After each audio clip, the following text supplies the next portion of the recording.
சமூக பணிக்கும் சட்டப்பணிக்கும் ஒரு வேறுபாட்டை நீங்கள் எளிமையாக புரிந்து கொள்ள வேண்டும் என்றால் ஒன்றை நான் சொல்ல விரும்புகிறேன். தந்தை பெரியார் எல்லா மேடைகளிலும் போய் சுயமரியாதை திருமணம் செய்து கொள்ளுங்கள் என்று சொன்னார். கடந்த காலங்களில் இருந்த மரபுகளை மீறி எந்த சாதியாயிருந்தாலும் எந்த மதமாயிருந்தாலும் விரும்புகிறவர்கள் திருமணம் செய்து கொள்ளலாம். அதற்கு இன்னார்தான் வந்து மந்திரம் ஓத வேண்டும் என்று இல்லை, இந்த கோவிலில் தான் திருமணம் செய்ய வேண்டும் என்று இல்லை. எந்த இடத்திலும் நீங்கள் விரும்புகிறபடி மாலை மாற்றிக்கொண்டால் அது திருமணம்தான். இதுதான் சுயமரியாதை திருமணம் என்று தந்தை பெரியார் சொன்னார். இது விழிப்புணர்வு ஊட்டுகிற ஒரு சமூக பணி, கடந்த கால மரபுகளை தகர்க்கிற ஒரு சமூக பணி, மூட நம்பிக்கைகளை எதிர்க்கிற ஒரு சமூக பணி.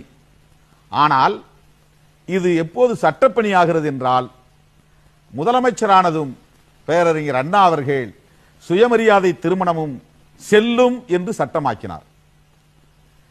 அது சட்டப்பணி, இது சமூக பணி. ஆக சமூக பணி என்பது சட்டத்தால் உறுதிப்படுத்தப்படுகிறது, அப்போதுதான் அது செல்லுபடியாகிறது.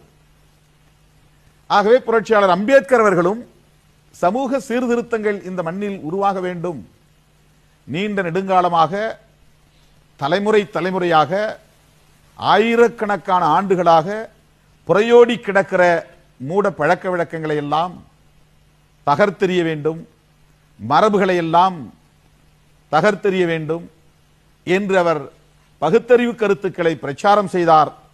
என்றாலும் அதையெல்லாம் நடைமுறைப்படுத்துவதற்கு